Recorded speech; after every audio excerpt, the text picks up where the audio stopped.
فرش التراب يضمني. Keyingisi Nabiy sallallohu alayhi vasallam Umar radhiyallohu anhu ga qabrda bo'lgan hodisalarni xabar qilishlari. Ibn Abu Dunya Ba'z kitobida rivoyat qiladi. Umar radhiyallohu anhu aytadilar, menga Rasululloh sallallohu alayhi vasallam aytdilar: "Ey Umar, sen holing qanday bo'lar ekan? Agar 4 zironi ichida 2 ziroga 4 ziro yerni ichida o'tirsang, ya'ni lahatda qabrda deyaptilar-da. Va munkar va nakirni ko'rsang" dedilar. Men aytdimki, "Ya Rasululloh, nima u munkar nakir?" Rasululloh aytdilarki, qabrdagi fitnachilar. Fitnachi degani ya'ni imtihonchi, savol-javobchi. Ular qabrda o'tkir tishlari bilan kovlaydilar. Sochlarini bosib yuradilar. Ovozlari qattiq momaqaldiroq kabi. Ko'zlari o'tkir chaqmoq kabi. Ularda shunday bir gurzi borki, agar mino ahli uni ko'tarishga jamlansalar, toqatlari yetmaydi. Lekin u gurzini ko'tarish ularga mening qo'limdagi mana bu asodan yengildir dedilar. Rasulullohning qo'llarida kichkinagina asocha bor ekan, uni qimirlatib o'tirardilar. O'shanda ular seni imtihon qiladi. Agar ida ta'ayayta, ya'ni istirobga tushsang javobda yoki burilsang, seni o'sha bilan shunday uradi, u bilan kulga aylanib ketasan dedilar. Men aytdimki, "Ya Rasululloh, men shu holatimda turganimdami?" Rasululloh ha dedilar. Qola aytdilarki, "Idan akfikahuma." Unday bo'lsa men ularga kifoya qilaman dedilar. Ya'ni Rasululloh sallallohu alayhi vasallam Umar radhiyallohu anhuga qabrdagi imtihonni xabar qilyaptilar. 4 ziroga 2 ziro yerda o'tirasan. Tor lahatda degani. Munkar nakirni ko'rasan. Ular shunday bir farishtaki, o'tkir tishlari bilan tuproq qaziydi. Anyab degan mana sherlarda, yo'lbarslarda o'tkir tish bo'ladi-ku. Ana shunaqa qilib qabr qozib kiradi qabr ichiga. Bu zohiriy ko'rinishda emas tabiiy. Biz buni ko'rmaymiz. Lekin qabrda yotgan odam uni ko'radi. Xuddiki mana tushingda yotasan, yumshoq to'shakda ustida yotasan. U asli voqelikda o'ngingda-da. Lekin tushingda qarasang, ba'zan olovda ustida yotgandek ko'rasan o'zingni. Tushingda yotgan joyingda ba'zan tushingda o'zingni uchib yurgan holatda ko'rasan. Qabrdagi holatda mana shunga o'xshaydi-da, jasad yotaveradi qimirlamay bir xildek. Lekin ruh boshqa joyda, yo olovda yoki yana shu jannatda uchib yurgan bo'ladi. Ha, tishlari bilan qozib kirayotgan narsalar ham odam tushda ko'radi-ku, ba'zan shunda bir narsa meni quvlab yuribdi, it quvlab yuribdi, charchab ketdim, uyg'onsam ham charchab yotgan ekanman.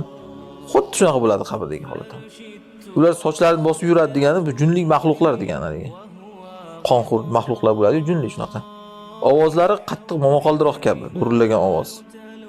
Odam qiziq ekanda, shu bugun mana qo'rqinchli filmlarda mana shunaqa narsalarni tasvirlaydi. Bir narsa ko'lab kiryapti, chuqurdan chiqyapti shunaqa. Va ularning ko'zlari o'tkir chaqmoqdek, ya'ni yonib turadigan ko'zlik. Unda gurzi bor. Mino ahli unga to'plansalar ko'tara olmaydigan darajada og'ir. Katta gurzisi. Mino mana Makkadagi hojilar to'planadigan vodiy-ku. Maqsad ko'pchilik ham ko'tara olmaydi degani-da. Lekin ularga u oson ekan.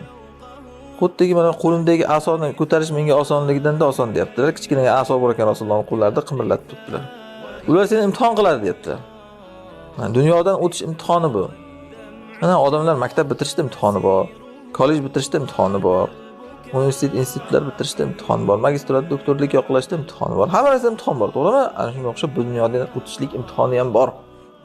Yashab o'lib ketavermaysan sen o'zing. Qabrda imtihon qilinadi. Nima deb imtihon qilinadi? Robbing kim, payg'ambaring kim, dining nima? Uni yashagan odam javob bera oladi.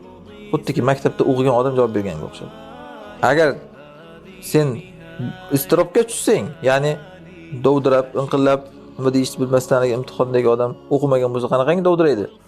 Kalovlanadi. Ana shunaqa kalovlansang yoki gapda aylantirsang, seni o'sha bilan aso bilan, ya'ni shunday uradiki, u bilan kulga aylanib ketasan deganda. Mana gurzi bilan urganda inson kulga aylanib ketadi.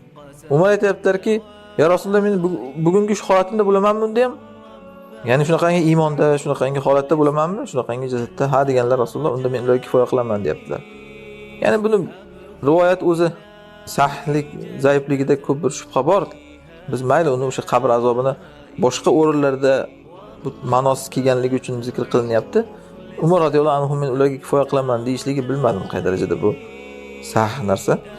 Kifoya qilaman degan bo'lsalar ham bu iymonlariga ishonganlardan kishi, ya'ni yaqindan-da, ya'ni Modam shu holatda bo'lsam, bugungi holatimda kifoya qilaman. Va bu narsa o'zi Rasululloh sollallohu alayhi vasallam u kishiga bashorat bergan. Mana boshqa rivoyatda kelgan. Meni haq bilan jo'natgan zotga qasamki deganlar. Menga Jabroil xabar qildi, ey Umar, o'sha ikki farishta seni oldingga kelib so'rar ekan. Sen Alloh Robbim, sen ikkalangning Robbing kim derkansan ularga qarab. Muhammad nabiyim, sen ikkalangning nabiying kim? Islom dinim, sen ikkalangning dining nima derkansan? U ikkisi Munkar Nakir aytar ekanki, "Vo ajab. Biz bilmay qoldik-ku. Bizmizmi senga savol javob qilishga jo'natilingan yoki senmisan bizga savol javob qilishga jo'natilingan?" der ekan. Mana ko'ryapsizmi? Ya'ni Umar radhiyallohu anhu iymoni komilda u kishini. Munkar Nakir u kishini savol javob qilishdan oldin u kishi ularni savol javob qilib qo'yar ekanlar. O'zing kim? Robbing kim? O'zing ikkalangni aytchi degan. Alloh Qur'onda aytgan-ku, "Sabbitullohu allazina amanu bil qawli sabit fil hayati dunya va fil oxirah." Alloh iymon keltirgan kishilarni hayot dunyoda ham, oxiratda ham sobit so'z bilan sobit qiladi degan. Ya'ni bu degani shu qabrda ham ulardan shuni sobit qilib qo'yadi. Ular ajablanib qoldi oxiri ikkita farishta, ya'ni bizmizmi senga yuborilgan, senmizsan bizga yuborilgan deb. Kullu nafsin dha'iqatul maut. Kullu nafsin dha'iqatul maut. Kullu nafsin dha'iqatul maut. Kullu nafsin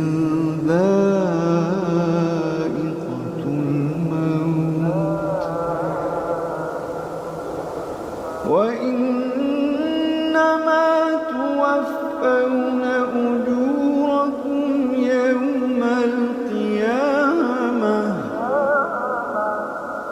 فمن زحزح عن النار وأدخل الجنة فقد فاز فمن زحزح عن النار وأدخل الجنة فقد فاز وما الحياة